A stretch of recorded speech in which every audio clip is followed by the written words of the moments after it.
Hi, it's Hans at ahappierman.com. Today's topic is healing from COVID. So, this is May 2022, and I guess I don't mean healing once you've had had it and recovered or didn't recover. I really mean what how are you going to move on from this time that we've had the last couple of years. I got the idea for this. I was just watching a nice little video from Dave Ramsey. You know, he's the financial guru, and I read his book and I listened to his podcast once in a while about finances. I can't totally get on board with everything he says, but certainly he does help. And that, but this particular video was more along the lines of, "Hey, you, America, world, uh, we've all just kind of lived through an extremely difficult time in the world.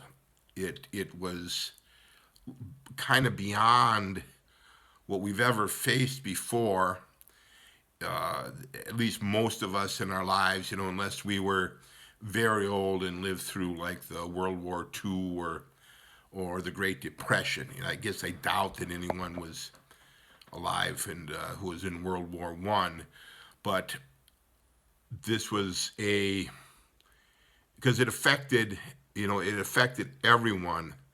You know, it was, you know, like 9/11 certainly was a traumatic, horrific experience in America, but it, you know, it didn't personally affect everyone. Now it hurt, right?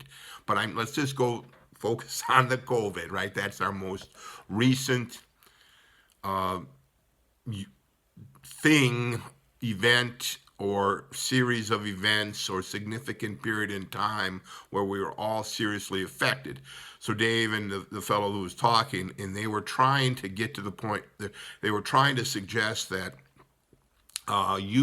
we all, they'd like the leadership of the world to come out and say things to help us, but they're not optimistic that the leadership of the world and the leadership of the COVID situation is going to do that.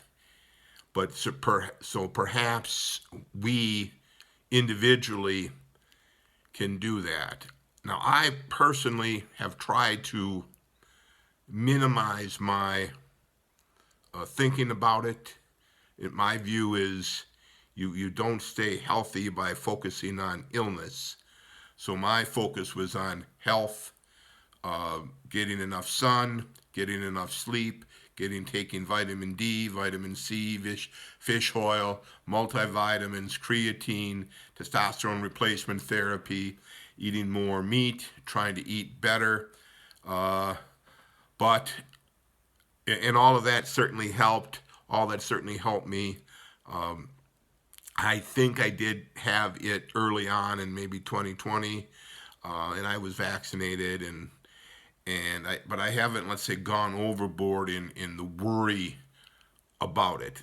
And my view was my health is my thing, and I should be doing whatever I can to stay healthy.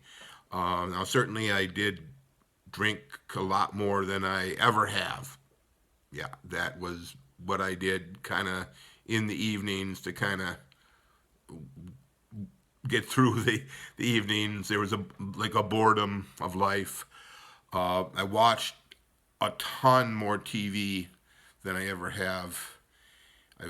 And I did, even though I tried to focus on eating healthy, I ate a lot. I didn't eat a lot. I ate a lot, and I didn't have any real success in losing weight. But you know, similar to my situation with my ex-wife and leaving her, and the trauma of the verbal abuse I went through, and you can read about all of that on my website at happierman.com. I have an article about leave your wife and become a happier man with the 3-step system available on that website. You can't miss the article, and there's a book written about it. If you have a bad marriage, you might want to check that out. But what I'm getting at is I opened up and talked about what happened to me in that verbally abusive marriage. I talked about it to my mom and my dad and my sister and my brother and my kids, and maybe not the kids too much because the kids, that's their mother, right? I minimize the talk to them, but my friends, and I wrote about it extensively in my book. And that the book is, of course, I'm trying to make a few bucks from the book, but more importantly, I'm trying to help other men have a quality of life. And I'm beginning to think that we, as a people, should start talking more about, hey, what we lived through with this COVID situation, how much pain and misery and fear and annoyance and frustration and drama and chaos we had to deal with, right? If you were, and I think that's a way to help heal things is by letting the sun shine on them, open things up. I think I'm going to start to talk a little bit more about it. I haven't wanted to talk about it. I prefer to just ignore it. Like I said, I was focused on health, not on sickness. And I feel health rather than sickness is a healthier way to be. But I'm trying to understand other people, and some of the things that I'm trying to get past is I still have a hatred of the masks. And now that we aren't really required to wear the mask, I'm kind of repulsed by people who wear the mask, and maybe I shouldn't be. Maybe I'm sorry, but I maybe I shouldn't feel that way. Maybe people need to hold on to that, and maybe they have issues, that health things that require them too. So I'm going to try myself personally to not worry about it, right? Not worry about it, whether people do or what people do. And I think people might kind of start to talk about it, think about what the worst things were. For example, I moved to this new city back in 2019 for my dream job, and I still have the dream job, and it's still a dream. It's still wonderful. It's still great. It's a great job, and then so I said I moved in 2019, and I was starting to have a lot of fun that year, starting to learn the area, doing things. There's a lot of fun activities. It was meeting new friends and doing new things and having a good time. And of course, 2020 happened, and all that came to an end, right? So now, I've been trying. Every time there's an opportunity, I try to pick up where I left off, but there's like a step forward and then 2 or 3 or 4 or 5 steps back, right? So that's been happening for the last few years. So in the meanwhile, you get an older, and there's an irritation. As you get older, there's less time left. There's fewer spins on the planet for me to enjoy, and I'm trying to enjoy them. So that's really hurt me. That's hurt me that those years are gone. Now I did make the best of it. I did some traveling trips. I took a couple of fairly significant trips, but truthfully, they weren't as delightful as I was hoping because of the COVID situation. Things weren't open. The things that were open, usually there was very poor service because there weren't that many people working, and the masks were ever present, and there was a fear, and there was a lot of people who were wearing masks, and if you wouldn't happen to wear a mask, they were looking at me, and if you weren't wearing a mask, like we're a terrible person. And I think we have to get past that, right? In my views of whether to wear a mask or not versus your views whether to wear a mask or not. I think we're all like human, and we have the reasons why we think the way we do, all right? And I would start to think about you talking about it, conversing, being open. I know it's like politicized, right? But if you can somehow put that aside, I think it'll go a long way toward healing, the country, healing in your community, healing your family, healing your friends, healing the world. Because it isn't just United States, right? This is a worldwide problem. There's a variety of places in the world I wanted to personally travel to in the last few years that I couldn't. And there's still reasons that I can't even go there yet.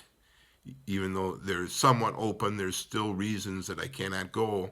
And I'm irritated because, like I said, I'm 58 years old. The time is slipping, and I need time to do the things I want to do. And the situation has to be clear for me. We have to heal. Things have to start to go back to the way they were. And then let's say financially,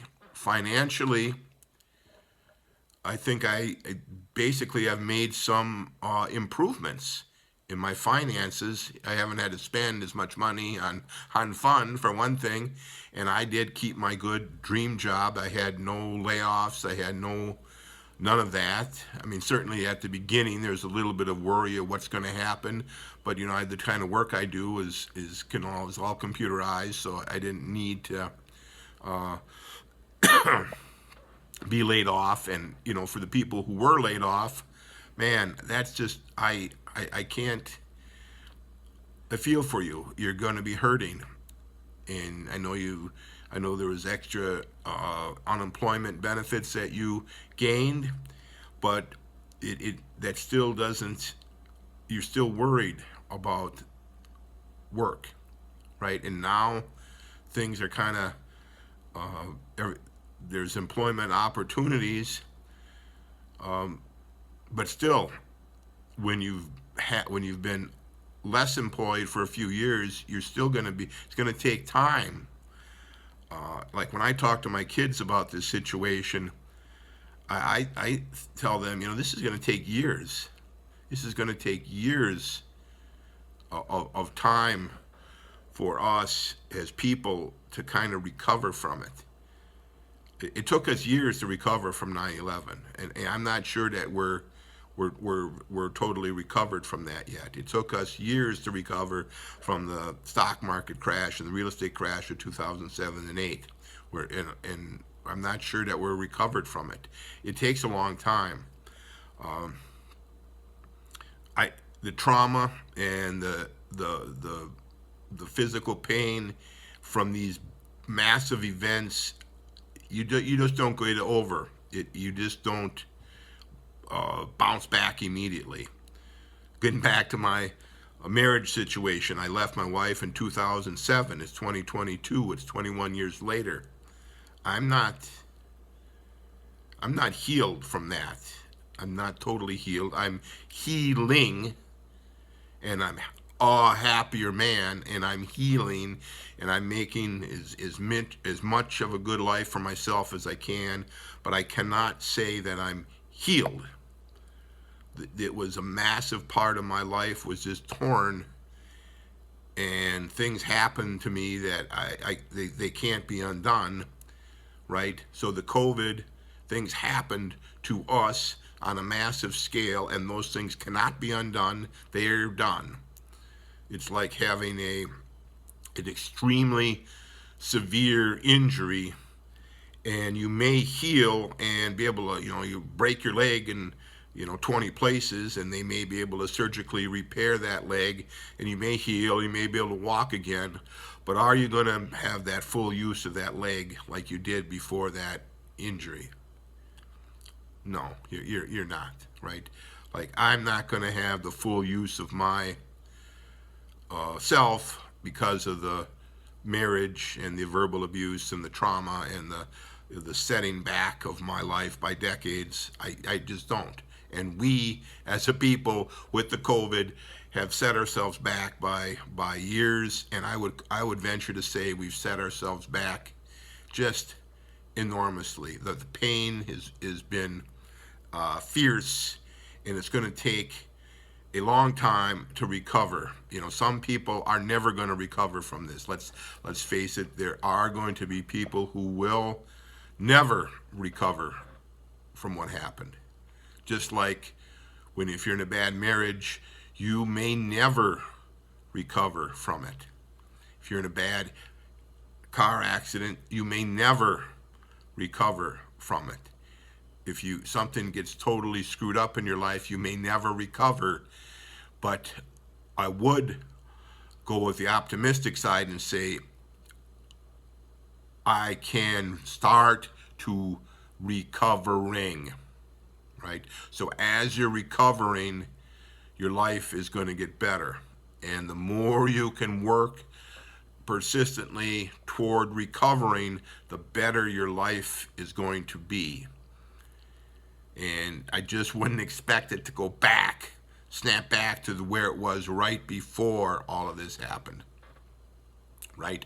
I can't snap my life back to the moment before I met my wife, even though sometimes there's nothing more in the world I would rather do than to snap my life back to that moment, that night that I met her, and not meet her, right?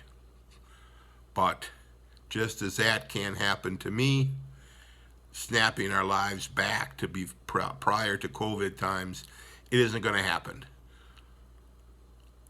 It happened.